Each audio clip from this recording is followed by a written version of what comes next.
बिस्मिल्लाहिर्रहमानिर्रहीम। मैं हूं अरशद अली और आप देख रहे हैं अली एग्रो यूट्यूब चैनल। देखिए, हमारे बहुत सारे फार्मर ये शिकायत कर रहे हैं कि हमारी गंदम की फसल बमुश्किल अभी 40 दिन या 45 दिन की हुई है और ये पकड़ौड़ हो गई है या सिट्टे का जो निशान है वो दिखना शुरू हो गया है कि एक पौधे में कुछ शगुफे हैं लेकिन वो छोटे हैं। मदर जो टिलर हैं वो गोब की तरफ आना शुरू हो गए हैं। तो क्या ये परेशानी की बात है या नेचुरल प्रोसेस है? अगर परेशानी की बात है तो ये क्यों ऐसा हो रहा है, और अगर ऐसा हो रहा है तो इसका इलाज क्या होना चाहिए?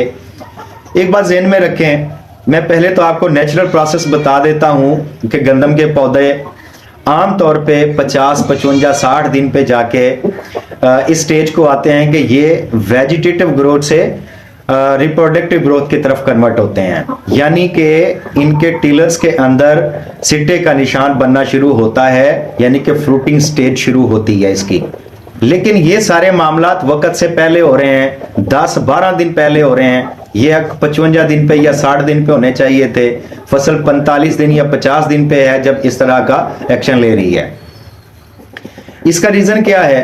एक तो लोगों ने खादें डाली बहुत कम है, तो पौधे अगर भूखे रह जाएं, प्यासे रह जाएं, तो वक्त से पहले मिचोटी की तरफ आ जाते हैं और खास तौर पे मैरा और रेत वाली जमीनों में इस तरह की सूरत हाल पैदा हो जाती है। दूसरे नंबर पे हमारी जो एप्लीकेशन है फर्स्ट एरीगेशन की, वहां पे मिस्टेक हो रही है।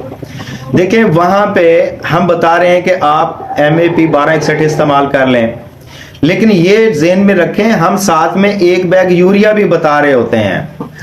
अब यूरिया मिल नहीं रहा, वो MAP इस्तेमाल कर लेते हैं और साथ में या और कोई सोर्स इस्तेमाल कर लेते हैं जिस तरह के ज़बरदस्त यूरिया। अब मैं बहुत सारे ऐसे फार्मर्स बता देता हूं जिन्हें ज़बरदस्त यूरिया इस्तेमाल किया है और उनको अन्ना रिजल्ट नहीं मिला है, यानी कि पौधे की फिर जो नाइट्रोजनी ज़रूरत है वो तो पूरी नहीं हुई है ना। और इसका प्रूफ ये भी है कि आम फील्ड में आप निकल के देख लें, अक्सरियत जो फार्मर हैं उनकी फसल पीली नजर आ रही है, नाइट्रोजन की डेफिशिएंसी जाहिर हो रही है, तो नाइट्रोजन की जरूरत तो अभी पूरी नहीं हो रही। तो इस तरह की सूरत हाल में MAP का भी इस्तेमाल कर लेते हैं और खास तौर पे पोटाशियम का इस्तेमाल भी किया जा रहा है। बहुत सारे दोस्त गलत गाइड कर रहे हैं फार्मर्स को कि आप जी पहले एरीगेशन में पोटाश की क्वांटिटी साथ में डाल दें, इससे शगुफा साजी बहुत अच्छी होती है। भाई मैं मान लेता हूं इससे बहुत अच्छी शगुफा साजी होती है, लेकिन इस सूरत में जब पौधे की नाइट्रोजनी जरूरत कंप्लीट पूरी हो चुकी होती है। अब पौधे के टिश्यूज में अगर नाइट्रोजन होगा और इस तरह की सूरत हाल में हम पोटाश डाल देते हैं तो वो क्या करेगा, पौधे के टिश्यू से नाइट्रोजन को रिलीज करना शुरू करेगा। पौधा कदरे हार्ड होगा, वो एक्स्ट्रा ग्रोथ की तरफ जाने के बजाय वो शगुफा साजी की तरफ जाएगा। चलें, ये मंतक हमारी समझ में आ जाती है। लेकिन अगर पहले ही पौधे की नाइट्रोजन जरूरत पूरी नहीं हो रही और उसमें हम पोटाश का इस्तेमाल कर देते हैं, फिर इसका एक्शन उल्टा हो जाएगा। जो थोड़ी सी क्वांटिटी पौधे के टिश्यूज में नाइट्रोजन की है ये उसको भी रिलीज कर देगा।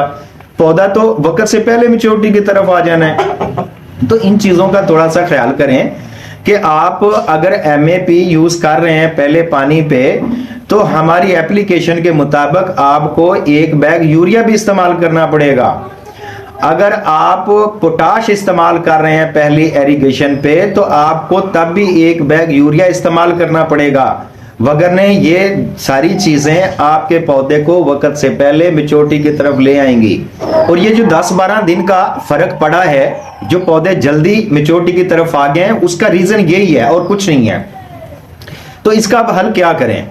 देखिए, मैं कहता हूं अब भी अगर आपको यूरिया नहीं मिल रहा है तो आप 2 से 2.5 किलो यूरिया स्प्रे करवाएं, 2 से 3 दफा स्प्रे करवाएं, फसल को कच्चा रखने की कोशिश करें, तो आपके मामलात ऑटो एडजस्ट हो जाएंगे। और इसके साथ में माइक्रोन्यूट्रिएंट्स का इस्तेमाल करें, वो बेनिफिटली हैं। देखिए, मैं अक्सर आपको एक प्रोडक्ट बताता हूं, ट्रेस मिक्स। मुझे पता है हेडलैंड मल्टी बहुत अच्छा प्रोडक्ट है, इसके रिजल्ट भी बहुत आते हैं। ये महंगाई बहुत हो गया है और दूसरी बात ये है यूरिया की तरह अवेलेबल ही नहीं हो रहा है। ओ भाई, फिर क्या करें हम? मैं आपको ट्रेस मिक्स के नाम से जो मैंने प्रोडक्ट बताया है, देखें ये 750 में 800 में अवेलेबल हो जाता है और इसमें सारे ही माइक्रोन्यूट्रिएंट्स शामिल होते हैं। इसके एक्सीलेंट रिजल्ट आते हैं। ये हमारी रनिंग आइटम में शामिल है। आप एक दफा करके देखें, बहुत अच्छा रिजल्ट बनता है इसका। यूरिया के साथ मिला के स्प्रे करें, आपकी फसल कच्ची हो जाती है। फसल अगर कच्ची हो जाएगी तो आपकी जो रिप्रोडक्टिव ग्रोथ है वो ऑटो पे 10-12 दिन आगे चली जाएगी, और जैसे ही वो 10-12 दिन आगे चली जाएगी तो उसका परफेक्ट टाइम होगा, आपके लिए परेशानी का मसला ही नहीं होगा। तो मुझे उम्मीद है आज की वीडियो में जो मसाइल मैंने आपके साथ शेयर किए हैं आप उनको समझ गए होंगे, और इसका हल जो मैंने बताया है वो भी आप समझ गए होंगे और आपके लिए फायदेमंद होंगे। आज की वीडियो में इतना ही, इजाजत दीजिए, अल्लाह हाफिज।